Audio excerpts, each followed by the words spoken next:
నువ్వు ఏం వాగ్దానం ఇచ్చావు, అసలు ఏం జరుగుతుంది అని.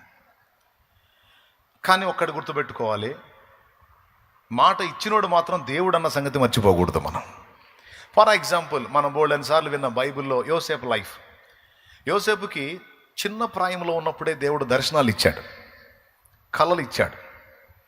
కళలను కొంతమంది కళ కంటారు, తెల్లారేటప్పుడు మర్చిపోతారు. తల గీరుకుంటా, రాత్రి ఏందో భలే కళ వచ్చిందమ్మా, మర్చిపోయా. యోసేపు అట్లాంటోడు కాదు. దేవుడిచ్చిన కళని గుర్తుపట్టి దాని భావాన్ని కూడా గ్రహించగల శక్తి కలిగినటువంటి వ్యక్తి యోసేపు. చిరుప్రాయంలోనే, చిన్న వయసులోనే. సహజంగా యోసేపుని వాళ్ళ అన్నలు చేదరించుకుంటారు. దానికి రెండు కారణాలు. వాళ్ళు చిన్నప్పటి నుంచి యోసేపుని చేదరించుకుంటారు. యోసేపుని గౌరవించేది, ప్రేమించేది వాళ్ళ నాన్న యాకోబు. మిగిలిన వాళ్ళందరికీ పడదు, 10 మంది అన్నలకు పడదు యోసేపు అంటే. చిన్నోడు తమ్ముడు బెన్యామిన్ ఉన్నాడు, ఇక తమ్ముడు ఏం చెప్పలేడు అనుకో, చిన్నోడు కాబట్టి. 10 మంది పెద్దవాళ్ళకి మాత్రం యోసేపు అంటే నచ్చదు, 2 కారణాలను బట్టి. మొదటి కారణం ఏంటంటే, వాళ్ళ నాన్న యాకోబు ఈ 10 మంది కంటే యోసేపుని ఎక్కువ ప్రేమిస్తాడు. వాళ్ళెవ్వరికీ కుట్టించని అద్దాల అంగిని ఈయన గుట్టించాడు. వాళ్ళకి ఇవ్వని దాన్ని యోసేపుకి ఇచ్చినందుకు ఎవరికైనా కుళ్ళు ఉంటుందిగా, వ్యసనం. ఆ వ్యసనాన్ని బట్టి ఆ ముసలోడు వీడిని తెగపేమిస్తాడు. వీడంటే పేణం, మరి మనం పుట్టలేదు ఆయనకి, మనం ఆయన సంతానం కాదా, ఏందో ఒక కంట్లో బెల్లం ఒక కంట్లో సున్నం అని తండ్రి తమ్ముడిని ప్రేమిస్తున్నందుకు వ్యసనంతో ద్వేషం పెంచుకున్నారు. రెండోది, వీళ్ళు చేసే లేకి చేష్టాలన్నీ తండ్రికి చెబుతాడు.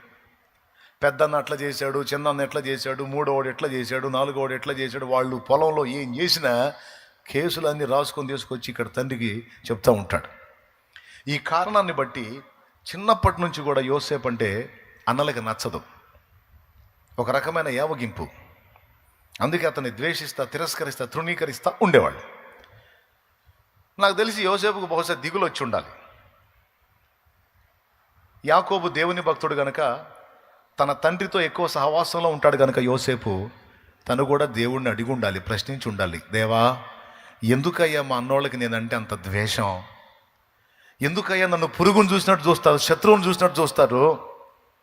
ఎందుకయ్యా నన్ను అంత అసహించుకుంటారు అని బహుశా తను మదనపడి ఉండొచ్చు, తన పడకలో తను ఆలోచించి ఉండొచ్చు. అలాంటి సన్నివేశంలో దేవుడు యోసేపుకి ఒక కళ చూపించాడు. చూపించిన కళ 2 సార్లు రెట్టించాడు. అందులో ఏముందో తెలుసా? కళలో 11 పనలో సాష్టాంగ పడున్నాయి, వాటి మధ్యలో ఒక చిన్న పన నిలిచి ఉంది.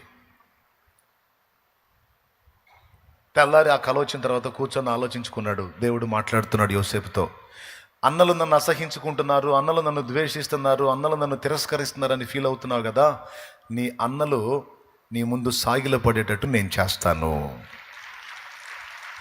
ఇది ప్రామిస్, ఇది వాగ్దానం, ఇది దర్శనం, ఇది కళ. ఓకే ఓకే దాన్నే నిరూపిస్తూ రెండోసారి కూడా ఇచ్చాడు. ఒకే కళ 2 సార్లు మనకి దేవుడు చూపించాడంటే దాని గురించి కొంచెం ఆలోచన చేయాలి, ప్రార్థన చేయాలి. దేవుడు చూపించే కళలు ఉంటాయి, దయ్యం చూపించే కళలు ఉంటాయి, మన మనోప్రపంచంలోంచి పుట్టే కళలు కూడా ఉంటాయి. అదొక సబ్జెక్టు కళలది. కానీ దేవుడు చూపించేటువంటి కళ 2 సార్లు రెట్టించబడింది అంటే తప్పకుండా దానికోసం ప్రార్థన చేయమని దేవుడు సంకేతాలు ఇస్తున్నట్టు.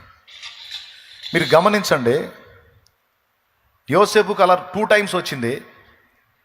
నిర్ధారణ చేసుకున్నాడు, చేసుకొని వాళ్ళ అన్నల దగ్గరికి వెళ్ళాడు. వాళ్ళ అన్నల దగ్గరికి, అన్నయ్యో ఈ కళ వచ్చిందిరా అన్నయ్య అన్న. అరే వీడికి కళ వచ్చిందంట, రండి రా, వీడికి అదే పని రండి. అందరు రౌండ్ వేశారు. మరే మనం పనులు కడతాం కదా పొలంలో, పనులు, ఆ పనులు 11 కనపడుతుంది అన్న, చుట్టూ రౌండ్గా. వాటి మధ్యలో ఒక చిన్న పన కనపడుతుంది అన్న. ఆ చిన్న పనేమో నిలబడి ఉంది, చుట్టూ ఉన్న 11 పనులేమో ఈ చిన్న పనికి సాష్టాంగ పడుతున్నాయి అన్నాడు. వాళ్ళకి సగం అర్థమైపోయింది. కళ చెప్పే అర్థం కూడా చెప్పురా అన్నారు. అర్థమేముందన్నా, నిలబడ్డ చిన్న పన నేను, ఆ సాష్టాంగ పనులన్నీ మీరన్నా. ఎరా పెద్ద చిన్న గౌరవం కూడా లేదా? పెద్ద చిన్న గౌరవం కూడా లేదా? అంటే ఏందిరా నీ ఉద్దేశం? అంటే నీ కళలు ఏంటి? మేము నీ కాలు మొక్కాలనే? కళలు గనవాకురు అంటాం కదా మనం. కొంతమందికి వార్నింగ్ ఇచ్చేటప్పుడు ఇలా ఇలా ఇలా ఇలా చేయాలి, ఇలా ఇలా జరిగిద్దంటే హలో కళలు గనవాకు, పళ్ళు రాలుతాయి అంటాం కదా మనం. సహజంగా వాడుక అట్లాగా డోస్ ఇచ్చారు.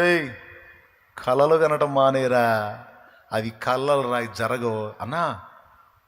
నా ఊహా ప్రపంచంలోంచి వచ్చిందైతే జరగదన్నా, కానీ పక్కాగా నాకు దాన్ని చూపించింది దేవుడు. నాకు దాన్ని ఇచ్చింది దేవుడు. ఒకసారి కాదను, 2 సార్లు రెట్టించాడు. వాళ్ళ మనసులో పడింది, అది వాళ్ళ మనసులో పడింది. వాళ్ళు దూరానికి అడవికి పోయి గొర్రెలు మేపడానికి పోతే వాళ్ళ నాన్న యోసేపుని పంపించాడు. అన్నల్ని పలకరించిరాయా, ఇలా ఎట్లున్నారో చూసిరా, ఈ ఆహార పదార్థాలు ఇచ్చిరా అని పంపిస్తే పోతే అల్లంత దూరంలో తమ్ముడు వస్తుంటే ఆ తమ్ముడిని చూసి వాళ్ళు ఏమని మాట్లాడుకున్నారో తెలుసా? ఇదిగో ఈ కలలు గను వాడు వచ్చుచున్నాడు, వాణ్ణి నీళ్లు లేని గోతిలో చంపి పడేద్దాం, వాని కలలేమవుతాయో చూద్దామన్నారు. ఆ మాట రాయబడి ఉంది, వాని కలలేమగునో చూద్దాము అనే మాట రాస్తుంది. అంటే వాళ్ళ మనసులో యోసేపు చెప్పిన కళ ఉంది. వాడికి మనం సాష్టాంగ పడతామంట. పగటి కళలు అంటున్నాడు పనికి మల్లుడు. అన్ని చంపి పడేసామంటే ఆడి కళలు ఏమవుతాయో, అవి ఎట్లా నెరవేరుతాయో చూద్దాం. అదిగో వస్తున్నాడు, ఆ కళలు కనేవాడు వస్తున్నాడు. అతను టైటిలే ఇచ్చారు, యోసేపు కాదు, కళలు కనేవాడు. ఈరోజు నువ్వు కూడా కొన్ని దర్శనాలను చూస్తున్నప్పుడు, కొన్ని విషయాలు దేవుడు నీకు చూపించి కొన్ని సంగతులు నీతో మాట్లాడుతున్నప్పుడు, నిన్ను గురించి కూడా కొంతమంది ఎగతాళిగా మాట్లాడుతుండొచ్చు, హేళనగా మాట్లాడుతుండొచ్చు. కానీ అవి దేవుడు చూపించేవైతే తప్పకుండా దేవుడు తన మాట చొప్పున నెరవేరుస్తాడు. హల్లెలూయా, హల్లెలూయా. నువ్వేం కంగారు పడాల్సిన అవసరం లేదు, చింతపడాల్సిన అవసరం లేదు, టెన్షన్ అవ్వాల్సిన అవసరం లేదు, ఒత్తిడి కావాల్సిన అవసరం లేదు.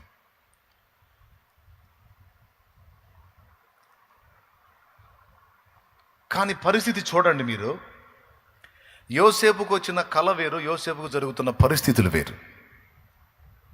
అన్నలు సాష్టాంగ పడతారన్నది దర్శనం, కానీ అన్నలు పట్టుకొని తంతన్నారు. అంతేకాదు, అతని ప్రాణం తీయటానికి ప్రయత్నించారు, అతని చావు గోతులోకి నెట్టేశారు, మళ్ళీ బయటికి తీసి అమ్మేశారు. ఇప్పుడు చూడండి, స్వప్నంలో వాగ్దానం ఇచ్చాడు కదా, ఆ వాగ్దానం ఏమైంది? ఇచ్చిన వాగ్దానం ఒకటైతే జరుగుతున్న పరిస్థితులు ఇంకొకటి. ఇచ్చిన వాగ్దానం ఒకటైతే జరుగుతున్న పరిస్థితులు ఇంకొకటి. ఇలా జరుగుతున్నప్పుడు కూడా కొంతమందికి ఆశ్చర్యం కలిగింది. దేవా, నాకు ప్రామిస్ చేసింది ఏంటి? నువ్వు నాకు వాగ్దానం చేసింది ఏంటి? నాకు మాట ఇచ్చింది ఏంటి? జరుగుతుంది ఏంటి? దేవునికి స్తోత్రం కలుగును గాక. దేవుడు మౌనం, దేవుడు మౌనం. ఎందుకని వాగ్దానాలు నెరవేరలేదు? కొన్నిసార్లు ఎందుకు వాగ్దానాలు రివర్స్ అయిపోయి వాగ్దానాలకు భిన్నమైన పరిస్థితులు మనల్ని చుట్టుముడతాయి? ఇది మనం తెలుసుకోవాల్సిన సబ్జెక్ట్. వాగ్దానాలు మనం స్వతంత్రించుకోకపోవడానికి మొదటి కారణం చెప్తున్నాను. వాగ్దానాలు, దేవుడి వాగ్దానాలు స్వస్థతను గురించి కావచ్చు, సమృద్ధిని గురించి కావచ్చు, ఏమంటే శత్రు భయాన్ని గురించి కావచ్చు, మానసిక రుగ్మతల్ని గురించి కావచ్చు, ఆత్మీయ జీవితానికి సంబంధించి కావచ్చు, శరీర జీవితానికి సంబంధించి కావచ్చు, దేనికి సంబంధించిన వాగ్దానాలు నీకున్న అవి నెరవేరకపోవడానికి మొట్టమొదటి కారణం అవిశ్వాసం. అది అక్కడ రాస్తుంది. రోమాపత్రిక 4వ అధ్యాయములో 20వ వచనం చూడండి. 19వ వచనం నుంచి చూడొచ్చు. అతడు విశ్వాసమందు బలహీనుడు కాక రమారమి 100 ఏండ్ల వయస్సు గలవాడై ఉండి అప్పటికి తన శరీరము మృతతుల్యమైనట్టును, ఆయన భార్య శారా ఆమె గర్భం కూడా మృతతుల్యమైనట్టును ఆలోచించను గాని అవిశ్వాసం వల్ల దేవుని వాగ్దానమును గురించి సందేహింపక. దేవుడిచ్చిన వాగ్దానాలు నెరవేరతాయి అనేది విశ్వసించిన వాడి విషయంలో దేవుడికి సంతోషం. అలా విశ్వసించకుండా సందేహించాడంటే వాణ్ణి అవిశ్వాసుల లెక్కలో గడతాడు. ఏ లెక్కలో కడతాడు? అవిశ్వాసుల లెక్కలు. ఎందుకంటే అవిశ్వాసం వలన సందేహింపక. అంటే సందేహం ఎందువల్ల వచ్చింది? అవిశ్వాసాన్ని బట్టి సందేహం వచ్చింది. విశ్వాసం గలవాడికి సందేహం ఉండదు. సందేహం ఎందుకు వచ్చిందంటే అవిశ్వాసాన్ని బట్టి వచ్చింది. దేవుడు వాగ్దానం చేశాడు, నీకు కుమారుణ్ణి ఇస్తాను, నీ సంతానాన్ని ఆకాశ నక్షత్రముల వలె, సముద్ర తీరము నుండి ఇసుక రేణువుల వలె నేను విస్తరింపజేస్తానని వాగ్దానం చేశాడు. నీ సంతానము ద్వారా భూలోకములోని సకల వంశములు ఆశీర్వదించబడతాయని వాగ్దానం చేశాడు. కానీ వాగ్దానం ఒక రకంగా ఉంది, వీళ్ళ శరీరాకారాలు ఒక రకంగా ఉన్నాయి.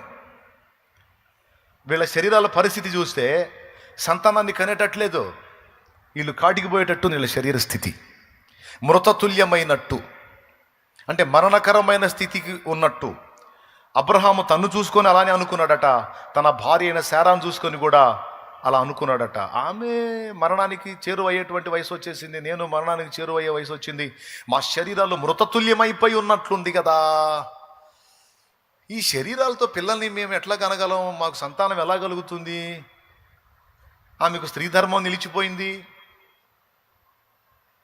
స్త్రీ ధర్మం నిలిచిపోయిన స్త్రీ సంతానోత్పత్తికి పనికిరాదు, ఇది ఎలా జరిగిద్ది అని ఆలోచించాడు. సైంటిఫిక్గా చూసినా సామాజికంగా చూసినా ఇది అసంభవమే. అయినా, అది దేవుని వాక్యం, అయినా అవిశ్వాసమును బట్టి సందేహింపక, వాగ్దానము చేసిన వాడు తాను చేసిన వాగ్దానాన్ని నెరవేర్చుటకు సమర్థుడు అని నమ్మాడట. దేవునికి స్తోత్రం కలుగును గాక. వాగ్దానం చేసిన వాడు వాగ్దానాన్ని నెరవేర్చడానికి సమర్థుడు. ఆమెన్. మాకు లేదు సామర్థ్యం, నా భార్యకు లేదు సామర్థ్యం, బిడ్డని కని పాలిచ్చి పెంచే సామర్థ్యం లేదు, అయిపోయింది, స్త్రీ ధర్మం నిలిచిపోయింది. లెక్క ప్రకారం, లోక ప్రకారం అది అసంభవం. మాకు లేదు సామర్థ్యం, కానీ మాకు వాగ్దానం చేశాడే, ఒట్టు పెట్టాడే, ఆయనకుంది సామర్థ్యం, ఆయన సమర్థుడు. కాబట్టి నేను ఆయన నమ్ముతా, నేను డౌట్ పెట్టుకోను అని విశ్వాసాన్ని బట్టి 100 సంవత్సరాల వయసులో కొడుకును కన్నాడు. అంతేనా? ఇసాకు పుట్టిన తర్వాత కూడా కేతురాన్ చేసుకొని మళ్ళా సంతానానికి అన్నాడు. అసలు 100 ఏళ్ల టైంలోనే అయిపోయిందిరా మన కథ, క్లైమాక్స్కి వచ్చింది అనుకున్న స్థితిలో ఉన్నోడు శారాను పంపించి, అంటే పైకి అయిపోయిన తర్వాత కేతురాన్ చేసుకుని మళ్ళీ పిల్లల్ని కన్నాడుగా, అదో గుంపైంది. అంటే అలాగ చేసిన వాడెవరు అంటే మనకి సామర్థ్యం లేకపోవచ్చు తమ్ముడు. ఇప్పుడు కొన్ని సాధించాలని నువ్వు అనుకుంటావు, కొన్ని పొందుకోవాలని నువ్వు అనుకుంటావు, కానీ నీకు సామర్థ్యం లేదు, భౌతికంగాను ఆత్మీయంగాను కూడా. ఆత్మీయ జీవితంలో పవిత్రంగా నిలబడాలి, పరిశుద్ధంగా నిలబడాలి, దేవుని కొరకు నీతిగా నిలబడాలి, నీతి ఫలం ఫలించాలని నువ్వు ఆశిస్తావు, కానీ నీకు సామర్థ్యం లేదు. కానీ నేను నిలబెడతాను అని ఆయన వాగ్దానం చేశాడు. నీ దగ్గర సరుకు లేదు, నీ దగ్గర సామర్థ్యం లేదు, కానీ నీకు వాగ్దానం చేసిన వాడి దగ్గర సరుకు ఉంది. ఆయన వాగ్దానం చేసిన దాన్ని నెరవేర్చుటకు సమర్థుడు కనుక ఆయన సామర్థ్యం మీద విశ్వాసం కలిగి ఉండు, తప్పకుండా నిలబడతావు. ఈరోజు కాకపోతే రేపు, రేపు కాకపోతే ఇంకా 10 రోజులకి, 10 నెలలకైనా సరే నువ్వు ఆశించినటువంటి ఆత్మీయ అంతస్తులోకి నిన్ను నా తండ్రి చేరుస్తాడు. నువ్వు కృంగిపోయి అవిశ్వాసం వల్ల సందేహపడి నా బ్రతుకంతా ఇంతే అని రాజీ పడాల్సిన అవసరం లేదు. అలా రాజీ పడితే నువ్వు అవిశ్వాసుల లెక్కలోకి వస్తావు, సందేహిస్తే. సో పాయింట్ నెంబర్ 1, వాగ్దానము చేసిన దేవుడు దాన్ని మన ఎడల నెరవేర్చకపోవడానికి కారణం, దాన్ని మనం స్వతంత్రించుకోలేకపోవడానికి కారణం అవిశ్వాసం. ఎస్, దేవుని ముందు కూర్చొని చెప్పాలి, దేవా నేను సందేహించట్లేదు, నువ్వు చేస్తావు దేవా, నేను అసమర్థుడినే కావచ్చు, కానీ నన్ను పిలిచిన నువ్వు, నాకు మాటిచ్చిన నువ్వు సమర్థుడివి, సమర్థుడివి, సమర్థుడివి. నేను అసమర్థురాలనే ప్రభువా, కానీ నన్ను పిలిచిన నువ్వు సమర్థుడివి, నెరవేరుస్తావు, నేను డౌట్ పెట్టుకోవట్లేదు. కొంతమంది వస్తారు, నవ్వే వాళ్ళు వస్తారు, వాళ్ళు నవ్వుతారు, వాళ్ళ నవ్వుల్ని కూడా నువ్వు పట్టించుకోవద్దు, వాళ్ళ ఎగతాళి నువ్వు పట్టించుకోవద్దు, వాళ్ళ హేళన నువ్వు పట్టించుకోవద్దు, వాళ్ళ బెదిరింపు మాటలు నువ్వు పట్టించుకోవద్దు. నీకు వాగ్దానం చేసిన వాడు నమ్మదగిన వాడు, ఆ ఒక్కడికి వెళ్ళి చూడు నువ్వు. ఎంతమందికి అర్థమైంది? ఎవరికి వెళ్ళి చూడాలి? నేను సందేహంలోకి నెట్టే పనికి మాలిన అవిశ్వాసాల వైపు చూడొద్దు. నువ్వు అవిశ్వాసం అవుతావు. నో, నువ్వు దేవుని వైపు చూడు, ఆయన సామర్థ్యం వైపు చూడు. నీకు లేదు సత్తా, కానీ నిన్ను పిలిచిన వాడికి ఉంది సత్తా. హల్లెలూయా, హల్లెలూయా. మొదటిది, అవిశ్వాసం చేత మనం పొందలేము. అందుకే ఆ దరిద్రాన్ని వదిలేద్దాం, విశ్వాసము గలవారమై ఉందాం. ఏమండి, అక్కడ ఇంకో మాట కూడా ఉందండి, అద్భుతమైన మాట. మన విశ్వాసం ఎంతవరకు ఊగిసలాడితే తెలుసా? ఇది జరగటానికి పాసిబిలిటీ ఉంది అని మనకు అనిపించినంత వరకు మన విశ్వాసం ఊగిసలాడుతూ ఉంటుంది. అయితుండొచ్చులే, ఎందుకంటే అవకాశాలు ఉన్నాయిలే అని. అసలు ఇక ఛాన్సే లేదురా బాబు, అసంభవం. అరే బాబు, వచ్చింది క్యాన్సర్, అది 4th స్టేజ్ రా నాయన. వచ్చింది క్యాన్సర్, అది 4th స్టేజీ. డాక్టర్ చెప్పేశాడు, రిపోర్ట్ ఇచ్చాడు, ఈ శాల్తీ బతకదు, ఇంకా అవుట్ అని. అదే సెకండ్ స్టేజ్ అనుకో, 4th స్టేజ్ వచ్చినప్పుడు కదా మనం ఆలోచించాల్సింది. సెకండ్ స్టేజ్ అంటే ఈ డాక్టర్ కాకపోతే ఇంకో పెద్ద డాక్టర్ దగ్గరికి పోతాను, లైన్ అయిద్దిలే అని మనసులో పెట్టుకొని, ప్రభువా విశ్వాసం ఉంచుతున్నాను, ప్రభువా నువ్వు స్వస్థపరుస్తావని. హల్లెలూయా.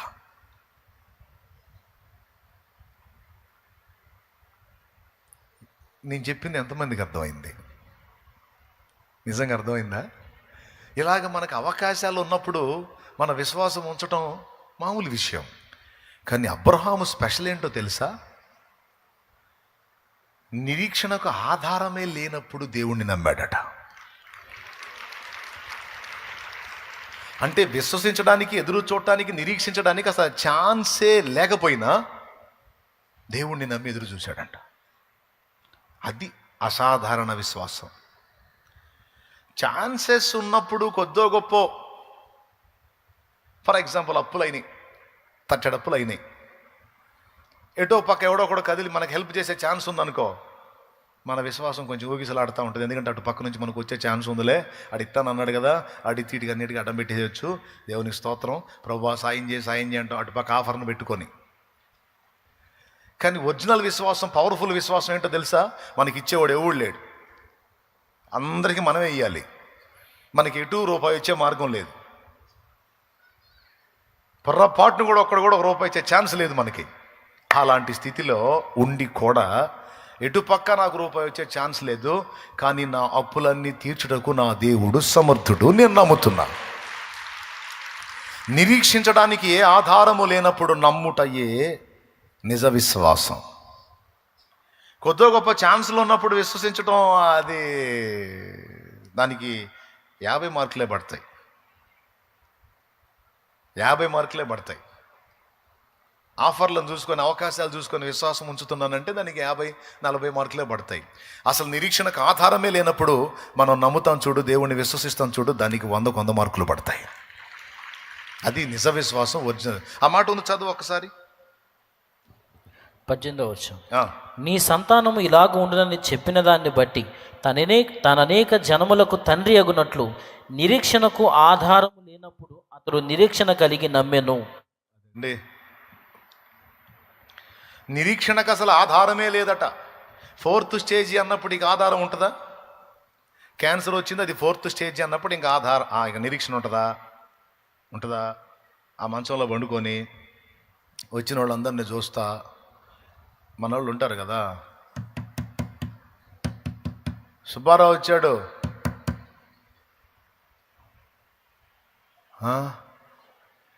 సుబ్బారావు వచ్చాడు,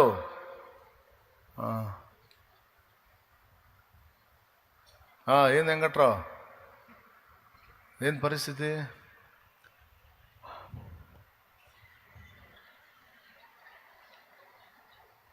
ఇంకేం లేదురా, పోవటమే, అన్ని సైకిల్తో చూద్దాం.